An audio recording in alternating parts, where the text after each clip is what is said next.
There is nothing that I love more than a good duel. And when I can put one investment platform against the other and then share the results for you to check out. I mean, come on now, like that is a lot of fun. So earlier this year, I opened my first Fundrise account. Fundrise is an online investment platform.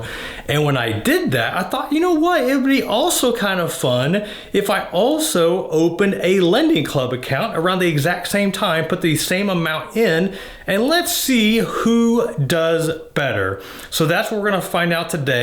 Which one has outperformed the other? We got a good old-fashioned duel, Fundrise versus Lending Club. Who wins?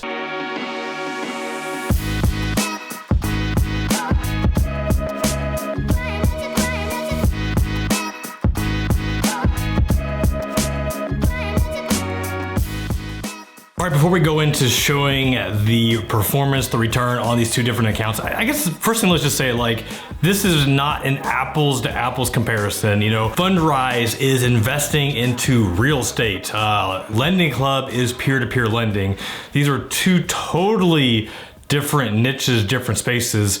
So let's just get that out of the way. But this is more of a fun experiment because, you know, these are both online platforms. They are both crowdfunding. You know, I'm not putting all my money into one real estate investment. I'm putting my money in a pool, you know, share with other people that are also investing into the same investment. And just like Lending Club, where I'm investing my money, I'm loaning my money to somebody, you know, that needs a loan for something, and I am crowdfunding that with somebody else. So that is some of the similarities between the two. But other than that, I mean, we got two totally different things. But still, like I said, this is just kind of fun to see who is making more, who is doing better, and we're gonna find out what those returns are right now. All right, so it's been a while since I've logged into both of these accounts, so you're going to see firsthand my reaction whenever I log in to see how I'm doing return-wise. So first we're gonna log into Fundrise. All right, so just to show you, and I kind of regret doing this because it kind of commingles a couple things going on, but you'll see 7,800 in there right now. But let me go ahead and show you the transactions so I can show you what I did. So going back in January is when I initially deposited 1,000. Then I added 4,000, trying to get to that $5,000 limit, you know, just to kind of have a nice round number to start investing. And then you can see the dividends that paid out. So we had a dividend on April, $22, another dividend in July. All those were reinvested.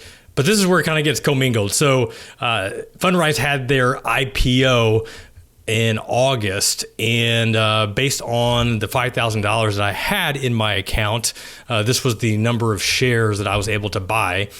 So I did, because like, oh, this is kind of fun. Fundrise got an IPO, and it was a different type of IPO, not so much traded, you know, like in the New York Stock Exchange or anything like that. More like an internet IPO, which totally intrigued me even more since I've never bought that type of IPO. So I could have bought more, but to buy more, I would have had to put more money into my Fundrise account, which I thought about, but went ahead and just kind of let it be. So that's in there, but you shouldn't see an increase. I don't think that price has actually fluctuated since then. And then we had some more dividends paid out here in October. So overall, if we subtract that 2560, so let's go back here, just to kind of give you a ballpark number. So 7871 minus 2560. So overall, you're looking at $311, give or take, and which you can see some of that here. So we've got some dividends, appreciation, and then their fees of $5.17. So total net there is a $310.38. So started this in January, put 5,000 in, not counting the IPO. And I'm up $300, and just to kind of show you some percentage-wise what that looks like. So you can see the different REITs that I have in here, the growth, the East Coast, Heartland, West Coast. So that one's 3.6%, 10.6, 4.6, 5.2 for a total weight of 6.8%.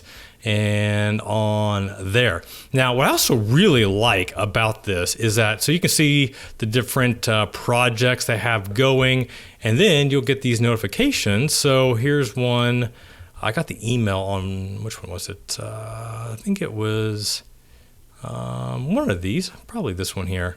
So exit update. So basically anything that's going on in your portfolio, any of the holdings that you have, they'll give you updates. And this one here, exit update, construction loan pays back despite project delays. And it just kind of gives you an update on what's going on with that. So that's just, I don't know, that I just think that's cool that you can see all the different projects going on. So here's another one that completed successfully. Investment in 5 new luxury homes pays back successfully. Got pictures. Wait, I have that clock. It's hilarious. That's the clock that's in my living room. Anyway, good taste. My wife actually picked that out. This is like an awesome Airbnb. I don't know where this is, but I would love to go visit there. I want to have a pool in the backyard. That's nice. I like it. All right. So yeah, so that's like been really cool with Fundrise. Now, if I want to add more money, I could. They have the ability to do monthly. To get going, if you recall, it's $500 to get started. That's their minimum. And then from there, you can add as much or as little as you want. And so this is the total returns on Fundrise. I wanted to do a 6-month update. I'm more like what is it, almost November, almost a 1-year update. So like an 11-month update. So this is the Fundrise return. I'm interested and curious to see how this compared to Lending Club. So we're gonna go look at that right now. All right, so I've logged into my Lending Club account. Now, if you haven't watched the other videos, I actually have multiple Lending Club accounts. This is the newest one that I've opened. Part of this was to use this as a comparison between Fundrise.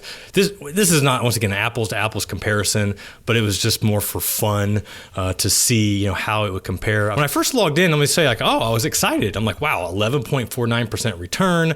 Account values $5,332.38. So yeah, put $5,000 in, up 331 or 332. Very, very comparable, similar to Fundrise.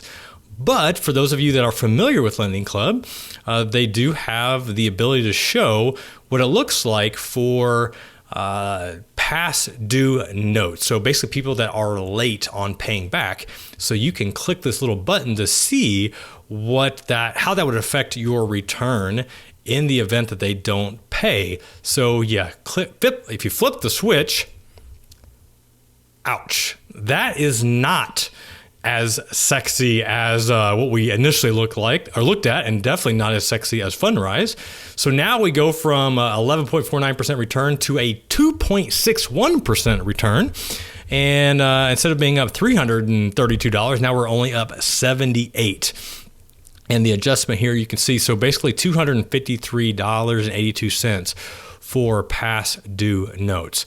So let's see if we can actually maybe dive deep. So account value is adjusted based on estimated future losses on past due loans. This is not a service charge, nor is it an account deduction from your account value. If you log into your account and click on details, you can see the ones not issued, and current. So everybody is making their payments. They're being good loanees. And then you have the 16 to 30 days and the late 31 to 120 days. So if you click on this, and then from there, you can see the notes that are outstanding. So I just go ahead and this first one here. So I invested $25 into this person that had a C1 rating. And right now they owe me $22.66. And so if we click on the status, we can find out some more information about this. So this person was issued the note on, I guess it was issued to be on March the 12th of this year. They borrowed $20,000. Term is 36 months, so a 3-year note. Their credit score in the low 500s. Not looking good. So let's go ahead and look at the original listing. So this person, once again, they amount requested is $20,000. They got the full funding. 441 people funded this loan, and they're currently late. The interest rate was 12.61%. Monthly payment was $670. Looks like they're making $4,500 a month. They rent. They're in sales, and looks like they're located, I'm guessing, in California. That's a 921 zip code. Does it say the last time they made a payment? I thought it said that. But this is one of the risks. So if you actually go back and watch my original video, I went more aggressive. So I try to incorporate more C's and D's as far as like the I'll call it the report card rating on some of these people that were trying to borrow money. So that, that was me trying to take more risk, get more in return. Now, it is possible this person could start making payments. I mean, the fact that if their credit wasn't already ruined, I mean, it's just like they're done. Put a fork in them. They are done if they don't start making these payments. So they need to get back on it.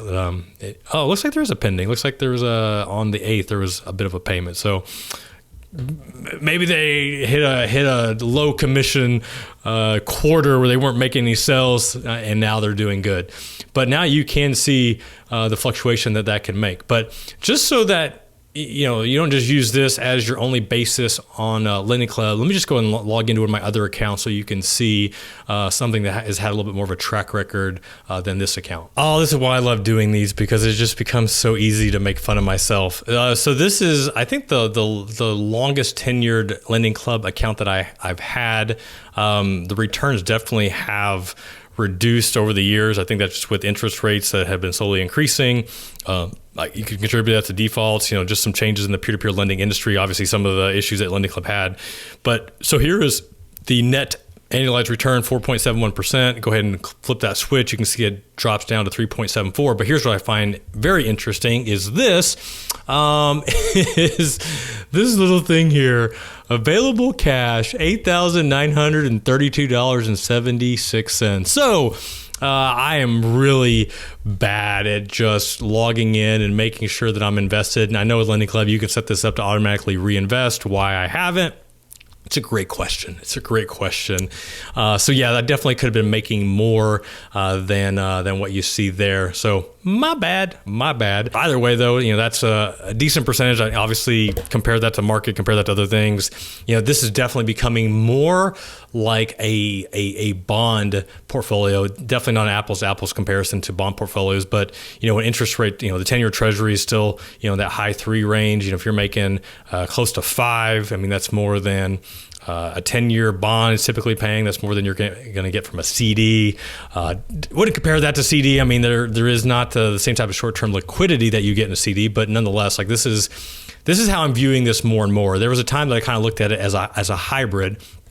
But here we go again, with the market potentially having a correction here soon. I mean, I don't know. I just kind of see this as still an attractive place for people to put money that want to make more than what they can get at their bank, and not having to worry about seeing another bear market, huge correction like we saw back in 2008. But either way, I just want to show you just another example. Obviously, after I conclude this video, I'm going to invest this cash so that I can get my return, hopefully north of that 5% range. All right, there you go. There's the comparison between Lending Club and Fundrise. We're almost a year in the mix, and even though technically those people in Lending Club could pay, I mean, that could happen. But I think if I had to choose the two, and I'm pretty sure you're probably feeling the same way, like I'm picking Fundrise. So if I had to add more money right now, like I'm feeling pretty good about Fundrise. Now, if you want to learn more about these two different investment platforms, I'll have some links in the description. I also have some videos where I share some more on Fundrise and Lending Club that you can check out. You'll see cards pop up for those. I also have a link to those videos in the description too. But I'm curious, before you saw which one performed better, which one did you think was going to win? Did you think it was going to be Fundrise, or did you think it was going to be Lending Club? And seeing the results for just under a year, which one are you more likely to put money into? Let me know in the comments below, and also let me know if you want more videos like this, because I love doing this. Like, this is what wealth hacking is all about. It is experimentation. It is trying new things. It is seeing what works, what doesn't work, throwing spaghetti against the wall to see what sticks. A lot of it isn't going to, but the stuff that does, that's what's going to create wealth, and this is how you do it. All right, y'all, I hope that you enjoyed this video. Until next time, reminding you that it's your money, it's your life, and only you can make it awesome. Until next time, peace.